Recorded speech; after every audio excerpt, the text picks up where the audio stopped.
Hey everyone, Eric here. I am the host of the Unseen Paranormal Podcast. Join me for a new episode every Wednesday as I delve into the unseen world with historians, authors, researchers, and investigators as we try to understand and make sense of the paranormal. You can listen to past and future episodes on Apple Podcasts, Spotify, Google Podcasts, iHeartRadio, Stitcher, or at unseenparanormalpodcast.com. Please like the show on Facebook and share with your friends. And remember, some of the scariest things are unseen.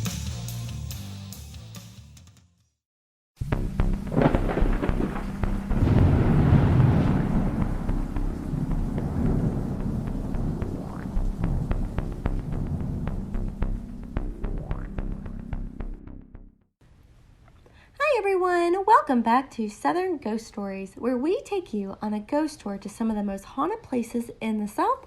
I'm your host, Chelsea, along with Alan. Hey there. Today, we're going to talk about the Superdome in New Orleans. Alan, can you tell us about the arena? To talk about the Superdome, you really have to go back in time, way before the dome was built. In 1822, the Girod Street Cemetery was established in what is now the central business district of New Orleans. Like other cemeteries in the Crescent City, bodies were interred above ground due to the city's constant problems of flooding. Remains were typically placed in a tomb or placed in vaults. But with outbreaks of yellow fever and cholera in the 19th century, bodies were interred wherever there was space, even if that means in another family's crypt. In 1833, cholera killed thousands of people in New Orleans.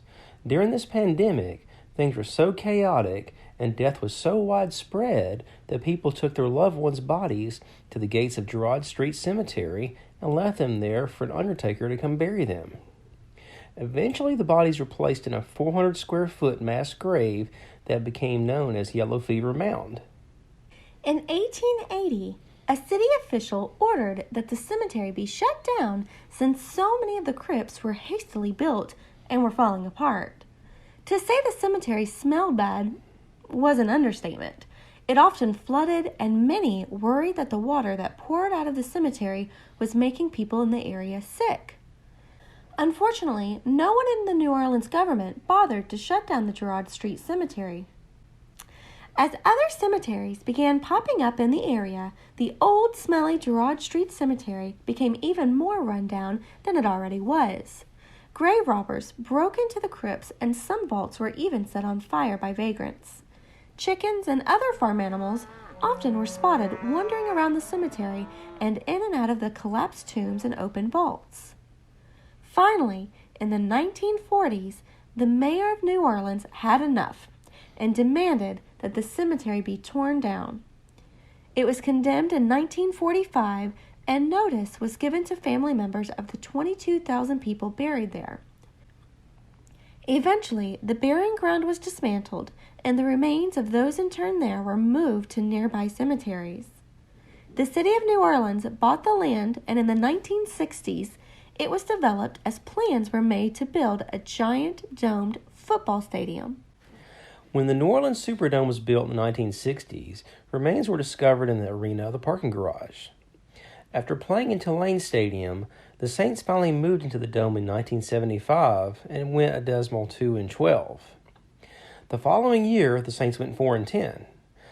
The team showed improvement in the late 70s, but never finished with a winning record. In the 1980s, the team regressed, and they were the laughingstock of the NFL. Things changed, though, in 1987 when the Saints finally broke through and made the playoffs as a wild-card team.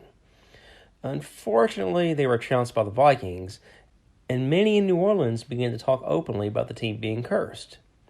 It didn't help much when 20 skeletons were discovered on a work site adjacent to the dome a few weeks later. Despite growing up in Nashville, I actually grew up a huge Saints fan. I knew Pat Swilling, a linebacker who played back in the 90s. But it seems like they always had a problem with the 49ers. Joe Montana always found a way to come back and win in the fourth quarter on them. Like other hopeless Saints fans, I too thought the team might be cursed. After 25 years in the building without a playoff win, the Saints brought in a voodoo priestess, Ava K. Jones, in before their wildcard playoff game against the defending Super Bowl champions, the St. Louis Rams, a few years later.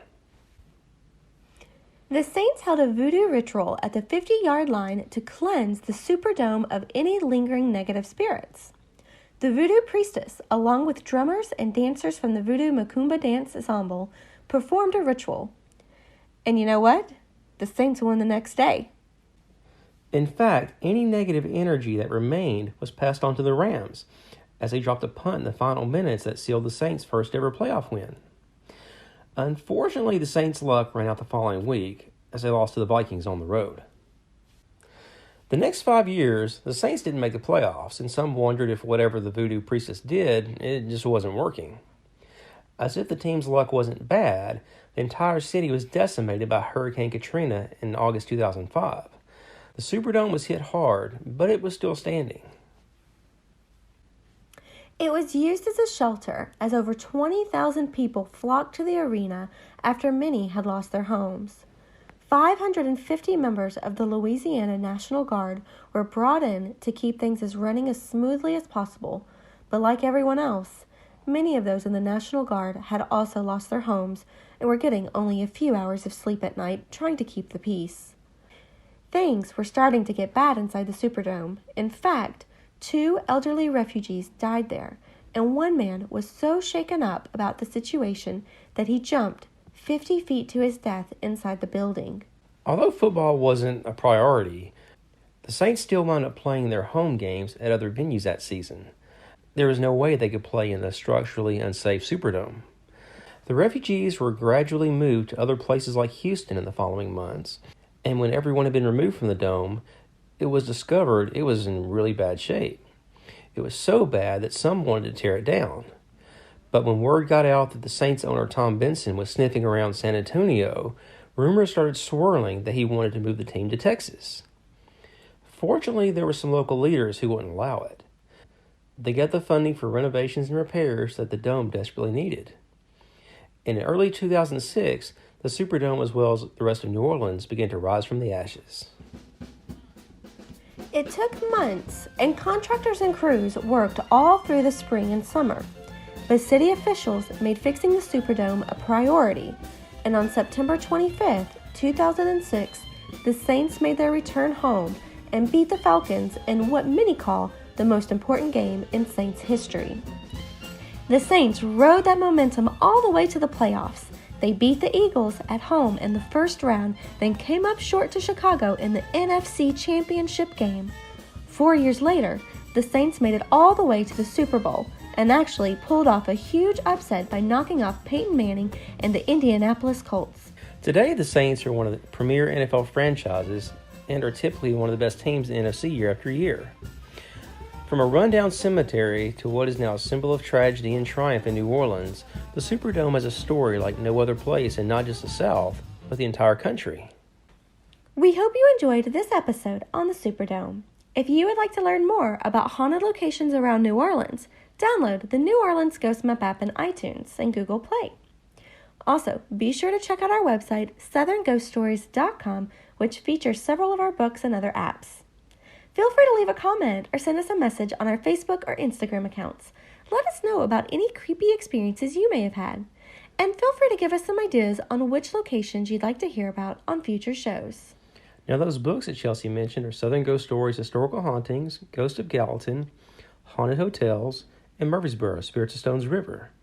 Be sure to subscribe, leave a 5-star review. Those reviews are very helpful, and we appreciate everyone who's taking a few minutes to do it for us. Please check back with us next time as we head back to Gallatin, Tennessee to talk about Gallatin City Hall. As other cemeteries began popping up in the area... Did